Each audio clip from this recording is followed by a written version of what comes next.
Welcome back to Action Figure Obsession. It's Captain America Week, and I think we're going to wrap Captain America Week up today with a look at the superhero team that he's most strongly been associated with since the early mid 1960s. In the World War II Captain America comics, starting I think in 1939. The team was just Captain America and Bucky, who now is the Winter Soldier. But Captain America at the end of World War II was frozen in an iceberg and lost at sea. And a little less than 20 years later, the Avengers found him in the ocean, pulled him out, and his super soldier serum allowed him to live through the experience of being frozen in ice for what was then 20 years and now is almost 90 years, I think. Time flies when you're reading comics. But at the time that the Avengers found Captain America, the Hulk had just quit an issue or two earlier because, Hulk smash and Hulk mad and Hulk not really a good teammate, although they kind of fixed that a little bit in the movies. In a way that I thought was fairly clever. But at the time, the Avengers were Iron Man and Thor and Ant-Man, Giant Man, I think at that point, and the Wasp. And some of those folks you see here.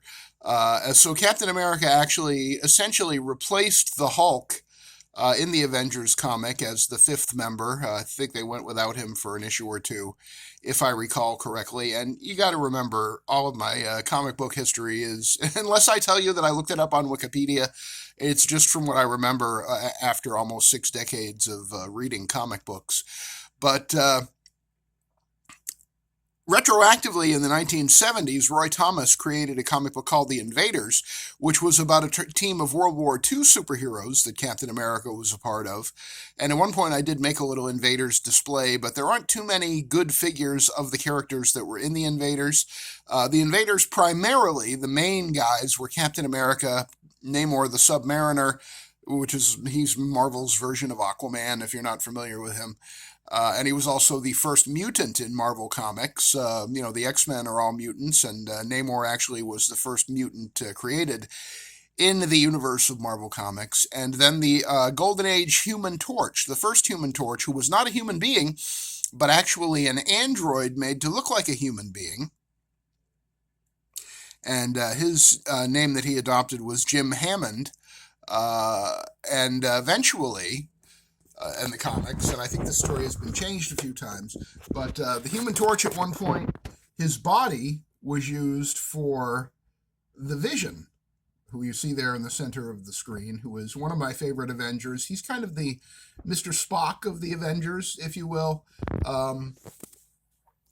But the Invaders, that 1970s series with Captain America and Bucky and the Human Torch and his boy partner Toro, who had the same partner or the same powers as the Human Torch, and the Submariner. And then there were some other characters that came and went in the Invaders over the years. One of my favorites being Union Jack, who is sort of the UK version of Captain America. And I do have a Union Jack figure. Maybe I'll do an Invaders video at some point and show you the best that I can do to put together an Invaders team. I would love to see a full-fledged Invaders wave with a genuine Hasbro World War II Captain America, a legit Jim Hammond Human Torch, because I use the flame effect Human Torch from the Fantastic Four, Johnny Storm, the one that came out in the retro wave a few years ago. You can pretend he's Jim Hammond because you can't see the 4 on his chest, but technically speaking, the face is wrong because Jim Hammond, when he was in his flaming form, you couldn't see his face. It was just like an oval with some black lines and fire. The black lines representing, of course, like the charring effect of the flames, I guess. A real Jim Hammond, Marvel Legends, Human Torch, that's on my short list of figures I'd really, really like to see in Marvel Legends form, along with 3D Man, Jack of Hearts, and a few others. So here are some of the Avengers that I pulled out of my displays. to show you, this would be a pretty formidable team, even for somebody like Thanos or Galactus to go up against. But on the far left, we have Ant-Man, and that, technically speaking, is the Scott Lang Ant-Man. It was a Target exclusive a few years ago. But because Scott Lang stole Hank Pym's original Ant-Man costume, the Scott Lang Ant-Man can work as either a Hank Pym or Scott Lang. And this is a very, very nice Ant-Man. The only problem with it, the shoulders are a little small because it's on the Sunfire body mold, and that historically has always had very short, small shoulders.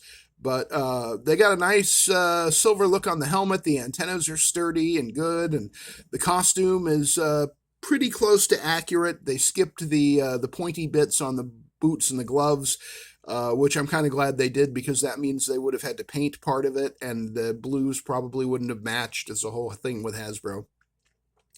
But I do love that Ant-Man. He was always one of my favorite superheroes, both the Hank Pym and the Scott Lang version. The two issues of Marvel Premiere that introduced Scott Lang as Ant-Man back in the 70s are two of my favorite comic books of all time. Just a really great story, and a real good redemption story for somebody who had been a thief, Scott Lang, and ended up becoming a hero because he needed to save his daughter's life. And right next to Ant-Man, to his right, or to our right, Ant-Man's left, is my kit-bashed modern comic book Hawkeye, which is basically just the Jeremy Renner Marvel Cinematic Universe Hawkeye body, and then he has the head from the G.I. Joe Classified series Duke. The heads don't always swap between G.I. Joe Classified and Marvel Legends, but luckily Duke was in the first wave of G.I. Joe Classified, and they used the same peg size, so it was very easy to take that head and turn Duke into my modern comic book Hawkeye. Then we have, of course, Spider-Man. That is the 2020 Retro Spider-Man. I didn't used to like Spider-Man as an Avenger the few times that he kind of teamed up with them or joined the team for a short period of time in the comics. But, since the Marvel Cinematic movies, or the Marvel Cinematic Universe movies, I kind of accept that Spider-Man is an Avenger in a way that I never thought that I would. And, he's got his own point of view, his own perspective. He's got his spider sense. That comes in handy on a mission. So it's good to have Spider-Man on your Avengers roster. Behind Spider-Man is the Marvel Legends 20 years, or Marvel Legends 20th anniversary. Captain America, I've said before, that is my favorite of the currently produced Captain Americas. He's got the scale mail on his chest and shoulders. Got a great head sculpt from sculptor Paul Harding. Came with a slew of accessories, including a great unmasked head sculpt of Steve Rogers. So I do love that Captain America, and generally speaking, he's my go-to guy for any kind of a photo shoot that would involve Captain America. Then next to Spider-Man, we have Warbird, Carol Danvers, who was Warbird when she was an Avenger in the comics in the late 90s and the early 2000s. Now she is, I believe, Captain Marvel in the comics and in the movies. But Carol Danvers was a great creation in the 70s. There was a wave of female-led titles like Spider-Woman and Ms. Marvel, as Carol Danvers was known at the time. And she's always been one of my favorite characters in Marvel. And she also ties in to Rogue and the X-Men. There's a whole history there with Carol Danvers. And also, if you ever see the Avengers Earth Mightiest Heroes animated series, they do some great stuff with her on that show. Behind Carol is the Maximum Hulk, which I've talked about before. It's a decent looking figure, although on camera, his head appears to be a very different shade of green than his body. It's not quite so striking just looking at it in person, but I can see where the lighting and the camera is kind of oversaturating that effect. Problem with the Maximum Hulk #1, it was at least $60. Depending on where you bought it, you might have paid as much as $80.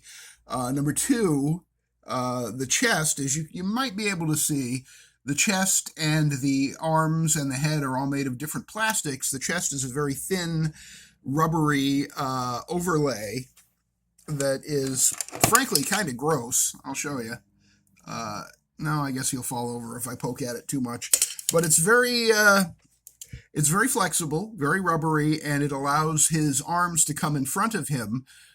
So it's like a butterfly joint, but you don't see the joint. But it causes his pecs to squish up in a very grotesque and biologically ridiculous manner.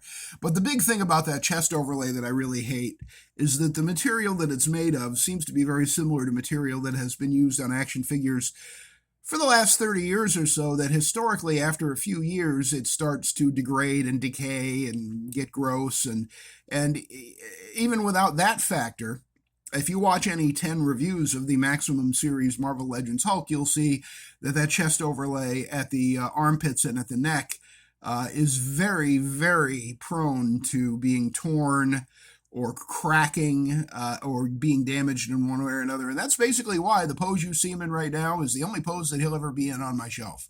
Because I do like how he looks with this head, which is based on the artwork from Immortal Hulk #1, one of the variant covers by artist Dale Keown. I love that head. I loved Immortal Hulk until the artist turned out to be a creep who was leaving racist messages in the backgrounds of some of the panels. As you can, look that up, Joe Bennett and Immortal Hulk controversy, I guess. So you can get that whole story. Yeah, so the scumbag Joe Bennett kind of screwed up what was a great run of Immortal Hulk. Just really, really good comic. Kind of ruined by one guy's racism. So, that was a digression, huh? Next to Hulk and Carol is the mighty Thor. And this is my kit-bashed Thor. It is the body from the 60 years of Avengers Beyond Earth's Mightiest Thor that came in the 2-pack with the Destroyer. But I have the 80 years Thor head on it for a more classic comic look. And speaking of classic comic looks, we have the Black Panther. This is the Black Panther that came out, I think, 2022, maybe 2023. I vividly remember buying that Black Panther at a Walmart in Amsterdam, New York. I can picture finding it on the shelves and having it in my hand and being so excited and getting it into the cart. I wish they had done a little more work on this Black Panther. I think that they nailed the look of it. It's on the Vulcan body mold, which is a fairly decent modern body. But as you can see, it has those lines or striations, which are genuinely accurate to Jack Kirby's original Black Panther design. But those lines should have been filled in. They are sculpted, and they should have been painted. If they were painted black or a dark gray, it would be a great, great Black Panther. As it is, it's just a pretty good one. And I suppose I could try to do it myself, but I don't want to risk screwing it up and not being able to undo it. So I haven't done it yet, and maybe if I get a second one someday, I'll give it a try. Next to Black Panther is the Hero's Return Iron Man figure from, I want to say that the Hero's Return armor debuted around 1998. Sean Chen was the artist. I believe he designed this armor, and this was after the disastrous year and a half where Rob Liefeld and Jim Lee had taken over Avengers and Fantastic Four and Iron Man. And what was the other title? There was one other title in there somewhere. But yeah, they after they had left for Image, Marvel offered them a boatload of money to come back and take over some of the titles that were struggling at the time. The late 90s was not a good time for Marvel, between really bad comic books and really bad financial problems, including bankruptcy.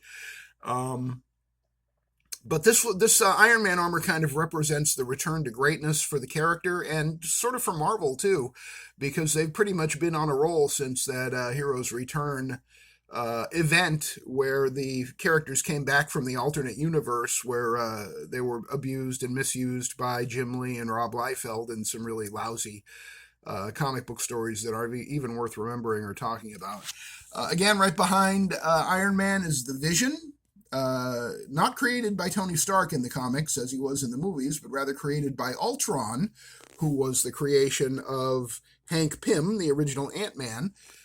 So Hank Pym, in a sense, is the Vision's dad. Well, and actually, he's the Vision's granddad because Hank Pym created Ultron and then Ultron created the Vision using the body of the original Human Torch and the memory engrams, the brain patterns of Simon Williams, also known as Wonder Man, who is one of my favorite Avengers, but for some reason I didn't grab him. I do have him in his safari jacket over in my Avengers display, but now it's too late to do anything about that. So there's the Vision, as I say. If you're not too familiar with the Vision, he's kind of like Mr. Spock of the Avengers, a sort of cold, unfeeling android who synthezoid, I think they call him in the comics, who occasionally will show, as with Spock, that there is a beating heart in there somewhere, and a very, very beautiful spirit. Finally, Sam Wilson, one of Captain America's very best friends and former partners for a long time in the 70s. The comic book was actually called Captain America and the Falcon, and he is a Jack Kirby creation, as are most of these characters, Spider-Man being an exception. He was created by Steve Ditko. Warbird, Carol Danvers, I think was created by Chris Claremont, if I recall correctly, but I'm not 100% sure on that. I think Ms. Marvel #1 and was written by Claremont, but if it wasn't, I apologize for that. Feel free to correct me in the credits. But Thor, Black Panther, Iron Man, and the Falcon all created by Jack Kirby, and then I think the Vision was created by Roy Thomas, and I'm not sure who the artist was in his first appearance, maybe John Buscema.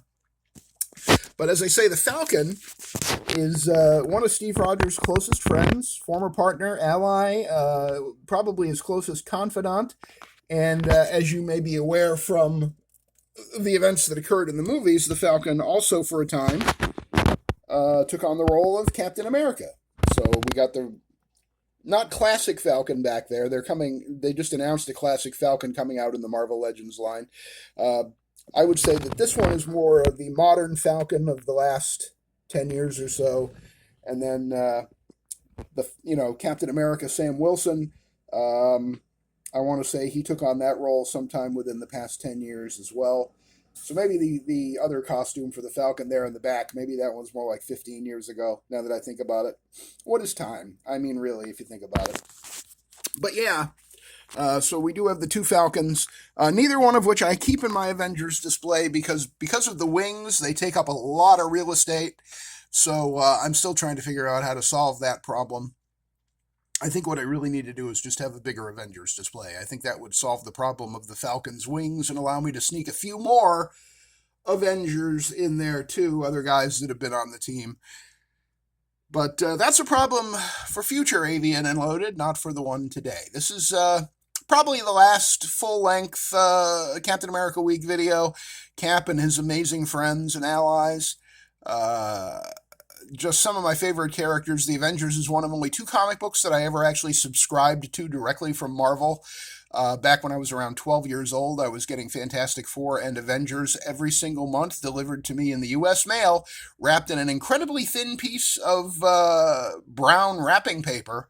And yet they always arrived in mint condition, which was really incredible. They were in great shape, and I think I had those subscriptions for a couple of years, and it was both a tribute to my love for the artwork of George Perez, who at the time was drawing both Avengers and Fantastic Four. This would have been around 1977, 78, 79.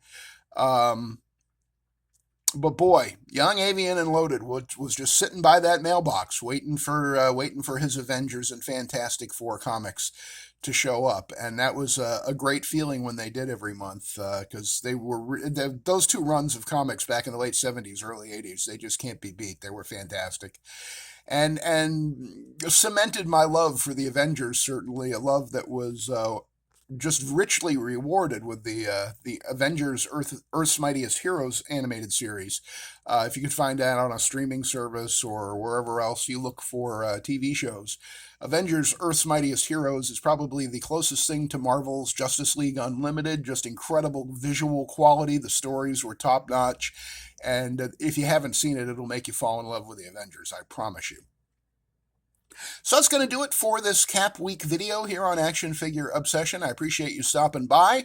If you enjoyed this video or you like any of my content, please do leave a like on the video, subscribe to the channel, ring the notification bell so you can be tapped on the shoulder and alerted whenever I have uploaded something new. And if you do like this content and you think somebody else you know might like it, please share it with them and let them know what we're doing here on Avian and Loaded's Action Figure Obsession. We'll see you on the next one.